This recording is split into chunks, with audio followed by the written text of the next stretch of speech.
किसान साथियों, आज की वीडियो में हम जानने वाले हैं जब हमारी गेहूं की फसल 70 दिन से लेकर 100 दिन की हो जाती है तो हमें इस अवस्था में गेहूं की देखभाल कैसे करनी चाहिए। गेहूं की फसल में हमें कौन कौन सी खादों का इस्तेमाल करना चाहिए। हम गेहूं में सिंचाई हमें कब करनी चाहिए, हमें कब NPK डालना है, कब बोरोन डालना है, कब हमें क्या करना है जिससे हमारी गेहूँ की बालियाँ काफ़ी अच्छी आएँ, बालियाँ हेल्दी आएँ, बालियाँ लंबी आएँ, बालियाँ मोटी आएँ, बालियों के अंदर दाने अच्छे आएँ, दाने में चमक आए, जिससे हमें अच्छा और ज़्यादा उत्पादन किसान भाइयों मिल सके। नमस्कार किसान साथियों, SRJ फार्मिंग यूट्यूब चैनल पे आप सभी का स्वागत है। अगर आप सभी चैनल पे नए हैं तो सबसे पहले सब्सक्राइब करें। कोई भी सवाल हो, कुछ भी जानकारी चाहते हैं, नीचे कमेंट करना मत भूलिएगा। हम आपके सारे सवालों के जवाब देने की पूरी कोशिश ज़रूर करेंगे। चलिए वीडियो स्टार्ट करते हैं, जानते हैं कि 70 दिन से लेकर 100 दिन की अवस्था में हमें कौन कौन सी सावधानी बरतनी होती है, कौन कौन सी खादों का इस्तेमाल किसान साथियों को करना चाहिए। सबसे पहले आप सभी से निवेदन है, प्लीज़ इस वीडियो को लाइक शेयर ज़रूर करें, साथ में चैनल सब्सक्राइब जरूर करें।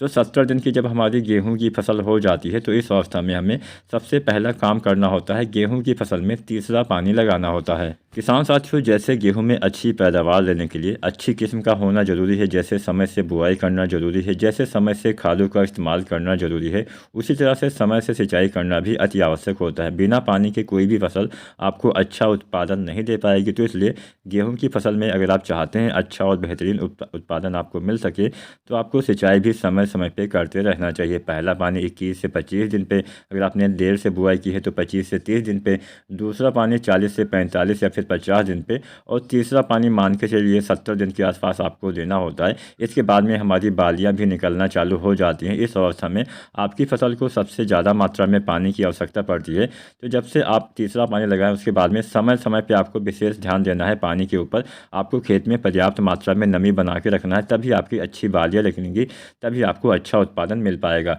तो हमने सिंचाई के बारे में जान लिया। अब कई बार ऐसा भी आपने देखा होगा कि जब हमारी फसल 60 दिन 70 80 90 दिन की होती है तब हमारी फसल के पत्तों में पीलापन आ जाता है, यानी नाइट्रोजन की कमी इस बार भी अगर मान लीजिए देखी जाती है।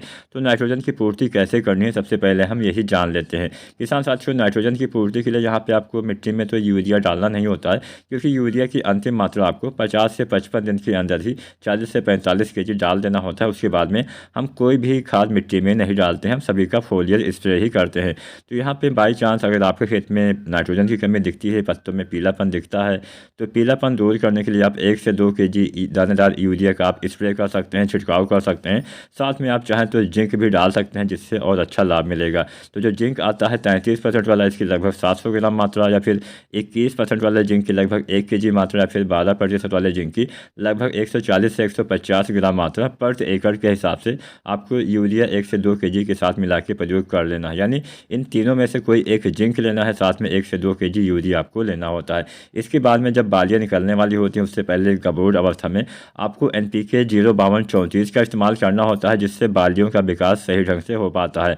NPK 05234 की 1 से 1.5 kg मात्रा प्रति एकड़ के हिसाब से बालियाँ निकलने से पहले वाली अवस्था में आपको डालना होता है। अब जब आप NPK 05234 का इस्तेमाल करते हैं तो इसी समय आपको बोरोन खाद का इस्तेमाल करना चाहिए। बोरोन के इस्तेमाल से परागण बहुत अच्छे से होता है, यानी समस्त दाने का भराव सही ढंग से किसान साथियों होने वाला है। तो जो बोरोन आता है 20% वाला, इसकी लगभग 100 से 150 ग्राम मात्रा, साथ में NPK 05234 1 से 1.5 kg आपको डालना होता है। ये दोनों चीज़ें आप एक साथ प्रयोग कर सकते हैं। बालियाँ आने से पहले प्रयोग करेंगे, बहुत बढ़िया लाभ मिलेगा। बस सावधानी यही बरतनी है कि जब भी आप इन खादों का इस्तेमाल करें उस समय आपके खेत में पर्याप्त मात्रा में नमी होनी चाहिए। अगर खेत में नमी नहीं है तो सबसे पहले सिंचाई करें, उसके बाद में इन खादों का इस्तेमाल करें। इसके बाद में जब बालियाँ निकल आती हैं तो बालियाँ निकलने के बाद किसान साथियों आपको यूज़ करना होता है NPK 0050। इसमें 50% पाया जाता है पोटेशियम, साथ में 17.5% सल्फर पाया जाता है।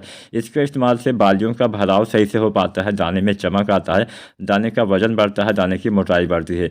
जब दाने का वजन अच्छे से रहेगा, जब कोई भी दाना आपका पतला नहीं रहेगा, तभी आपको अच्छा और भरपूर उत्पादन मिल पाएगा।